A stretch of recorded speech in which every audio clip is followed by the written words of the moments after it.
नमस्कार, मैं मोहित Shukla white and time में एक बार फिर से आपका स्वागत करता हूं। आज मैं फिर मेरी पड़ताल में आज मैं जांच लूंगा कि सुल्तानपुर जिले के एक इसौली क्षेत्र है जो बहुत ही छोटा सा क्षेत्र है, जिसमें मैं कई सालों से उनको देखता आ रहा हूं, जो किसानों के लिए अपने आप को दिन रात मेहनत करके कैसे भी करके अपना नहीं खाते वो, लेकिन किसानों को वो हरदम ऐसा सोचते हैं कि वो हमेशा किसानों के लिए तत्पर खड़े रहें, चाहे वो आर्थिक रूप से ग्रस्त हो, चाहे वो किसी भी रूप से ग्रस्त हो। दिन रात उनको एक ही काम लगता है कि मेरे लिए है तो है कौन, किसान। मैं उनसे यही जानने की आज कोशिश करूंगा कि वो कितना किसानों के लिए सरकार से काम करवाते हैं और कितना वो अपने खुद से या अपने आर्थिक से या अपने धन से या अपने समाज से, अपने सेविक से, किस तरह से वो, किस रूप से वो किसानों के लिए अपने जान को लगा बैठे हैं, ये हम जानेंगे। इसौली क्षेत्र के हमारे देखा जाए तो उनको हम युवा सेवा, जो युवाओं के लिए जो काम करते हैं, किसानों के लिए जो काम करते हैं, उनको युवा सेवा समाज के नेता भी कहते हैं। भैया श्री मोनू भैया जी से हम आज बात करेंगे कि किसानों के लिए वो क्या क्या कर रहे हैं इस टाइम। भैया जी कैसे हैं आप? ठीक है भैया जी, मेरा सवाल आपसे पहला ये है कि आज जो किसानों ने आंदोलन किया है, और मैंने ऐसा भी जाना है कि किसान ही आपके लिए सबसे सर्वप्रिय है, क्या जो आंदोलन किसानों ने किया क्या वो सही था या गलत? बिल्कुल सही है, हम भी उनके साथ जी। इस मुद्दे पे हम ही नहीं, हमारा पूरा क्षेत्र उनके साथ खड़ा है। जी। तो क्या इसमें कुछ जो पार्टियां आई हैं, अदर पार्टियां, उनको क्या हम कहें कि कहते हैं वो अपना उनके भड़काव के आने पर किसानों ने ऐसा किया है, या किसान अपनी इच्छा अनुसार ही कर रहे हैं? नहीं, किसान अपनी इच्छा अनुसार कर रहे हैं, किसी के भड़काने पे किसान ऐसा नहीं करता है। जी। आज तक तो इस देश में नहीं हुआ है। अच्छा। किसी के भड़काने पे किसान आंदोलन करे। जी। अच्छा, ऐसा भी मानना आया है कि सरकार ने तो ये भी लागू किया, मैंने ये भी देखा कि कहते हैं किसान और सरकार के बीच की बातें चल रही हैं अभी तक। उनकी जितनी भी पेशियां हुई, दोनों लोगों ने, सरकार ने और किसान ने बैठ करके अपना समझौता किया, लेकिन कुछ लोग ऐसा क्यों कह रहे हैं कि सरकार उनकी मांगों को पूरा नहीं कर रही? अब ये तो ऊपर वाले ही बता सकते हैं जो बात कर रहे हैं। जी। बात अगर सार्थक होती तब तक मामला निपट जाता है, जी। लेकिन बात इतनी सार्थक नहीं है। जी। इसलिए ऐसा लगातार किसान आंदोलन कर रहे हैं। अच्छा, आप इसौली क्षेत्र से हैं, आप किसानों के लिए किस किस समय पर और किस किस हद से आप अपने हिसाब से कि मेरे से जितना हो सकता है मैं उतना किसानों के लिए करता हूं, बताएंगे आप क्या करना क्या? जैसे कोरोना जब लॉकडाउन शुरू हुआ, जितना भी हमसे, हमारे बड़े भैया से संभव हुआ, हम लोगों ने अपना गरीबों को, जो गरीब के सहारा लोग थे, उनको अन्न मतलब अनाज भेजा गया। लगातार करते ही रहते हैं। हमारे यहाँ सबसे बड़ा मुद्दा है धान क्रय केंद्र का, जो पिछले 8-9 सालों से यहाँ इस ब्लॉक में धान क्रय केंद्र है ही नहीं। इसके लिए कई बार लिखा पढ़ी की गई, डीएम साहब से, एसडीएम साहब, सबको दिया गया, लेकिन आज तक खुला नहीं। हालत ये कि धान बेचने के, हमको खुद स्वयं धान बेचने के लिए खोजना पड़ता है कि कहाँ जाए, कहाँ अपना धान बेचे। जब हमारी ये हालत है तो आम जो सामान्य किसान है उनकी क्या स्थिति होगी? अच्छा, एक बात ये भी आती है कि एमएसपी अगर लगाया गया था, खाली 6% ही किसानों को उसमें मिलता है, 94 से 95% चला जाता है अदर पे। क्या उनको इतना ही मिलना चाहिए, इतना ही उनके पास हक है, या फिर उससे ज्यादा? नहीं, उससे ज्यादा। मतलब कि हम किसानों के साथ हैं, वो जो कहेंगे वही सही है।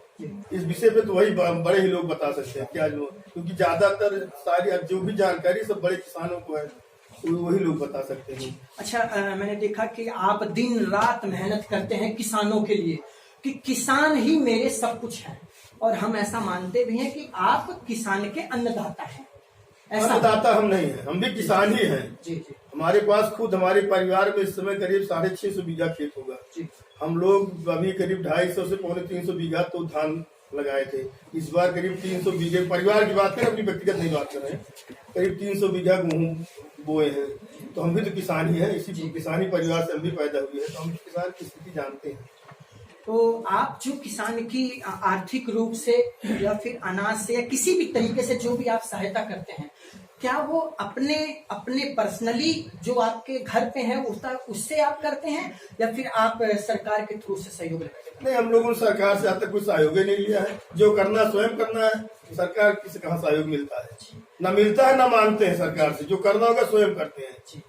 अच्छा, आप गरीब जितने भी ब्राह्मण बेटी बेटियां हैं, आप उनकी शादी विवाह में भी कुछ ऐसा अपने ही तरफ से उनको करना होता है? देखिए, व्यक्तिगत किसी जात की बात मत कीजिए, चाहे ब्राह्मण हो, चाहे एससी हो, चाहे बैकवर्ड हो, चाहे मुसलमान भाई हो, जो भी जितना बन पड़ता है हम करने में, शादी ब्याह किसी की पढ़ाई में हम पीछे नहीं रहना चाहते हैं। जो भी मदद मांगता है या जहाँ भी हमको बुलाया जाता है, पूरी अपनी तरफ से पूरी मदद करते हैं। बिल्कुल।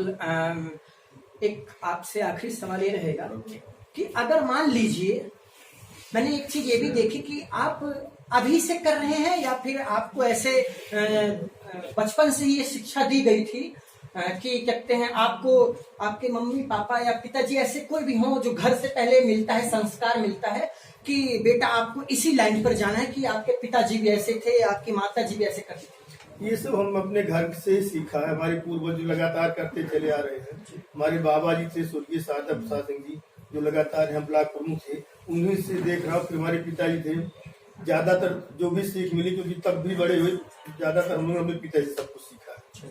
वो भी लगातार करे थे, उन्हीं के पत्ती में हम भी लोग चल रहे। यानी मैं ऐसा मानूं कि पहले दादाजी ने वो काम करना चालू किया, समाज की सेवा की, फिर पिताजी, फिर आज आप दोनों भाई लोग अपने पूरी तन मन धन से पूरी आप गरीबों के लिए आप सेवा तत्पर हमेशा खड़े रहते हैं। जी। तो अच्छा, ऐसा भी होता है कभी कभी ऐसा आपके पास समय आता है कि मैं उस गरीब व्यक्ति को, कभी आया ऐसा कोई परिवार आया कि आपके पास वो आया और आपके पास इतना टाइम ना मिला हो या आप उसको सहयोग कर कुछ ऐसा प्रदान ना कर सकते? ऐसा तो नहीं रहता। बहुत अगर हम किसी कहीं बात जल्दी में निकल तो उसका नंबर ले लेते, फिर उसके घर भेज देते हैं या उसको बुला लेते हैं बाद में जो है, लेकिन किसी को खाली हाथ नहीं जाने देते। कोशिश यही रहती हमारी, कोई हमारे दरवाजे से खाली हाथ। अच्छा, आप ना ही अभी किसी पार्टी से हैं और ना ही आपको इसमें किसी पार्टी या किसी अदर चीज में आपको कोई ज्यादा हस्तक्षेप करना भी अच्छा नहीं लगता। आप एक समाज के सेवी हैं, तो आपको ये कभी नहीं लगा ऐसा कि मैं एक सिंगल ही क्यों करूं और लोगों को ऐसा करना चाहिए? ये हमारा अपना वो है, वो अच्छा लगता है। अच्छा, हम दूसरे को नहीं देखते, हम स्वयं जो हमको अच्छा लगता है हम वही करते हैं। हमको इसमें बहुत आनंद आता है करने में। अच्छा, तो ये चीज बहुत अच्छी है कि आप हमेशा गरीबों के लिए आप सहायता करते हैं। कभी ऐसा भी हुआ आपको कि कहते हैं अमीर और गरीब में कोई ऐसा भेदभाव आपको लगा हो? नहीं, अमीर तो अमीर ही होते हैं ना। अमीरों के यहाँ 10 लोग बढ़ जाते हैं, गरीब के यहाँ कौन जाता है? जी जी। किसी गरीब की एक शादी का जाके देखिए, अमीर के यहाँ जाके देखिए, आपको खुद फर्क पड़ जाएगा। उनके यहाँ 10 VIP आते, गरीब के यहाँ एक भी कोई जाने वाला नहीं है। आज हम ये माने, मेरी पड़ताल में आज ये संभव हो चुका है कि यहाँ तक कि जो नेताएं हैं, जो पार्टियों से अटैचमेंट ज्यादा रखते हैं, जो बड़े लोगों से ज्यादा अटैचमेंट रखते हैं, वो इतना काम नहीं करते जितना दिल का भाव एक समाज का सेवी गरीबों के लिए, और एक गरीब बेटी हो या बेटा हो या कोई भी हो। और सबसे बड़ी चीज तो ये है कि ना वो जाति देखते हैं और ना ही वो किसी धर्म के समाज के लोगों को देखते हैं। उनका काम ही ये है, भैया जी सिर्फ जो देखते हैं वो ये देखते हैं कि मेरे से कितना इसको सहयोग प्राप्त हो सकता है, चाहे वो धन से हो, चाहे वो अनाज से हो, किसी भी चीज से हो। भैया हमेशा 24 घंटे उसकी सेवा में तत्पर खड़े रहने के लिए सोचते हैं। एक बार हम फिर आपसे मुलाकात करेंगे। एक बार आपसे धन्यवाद।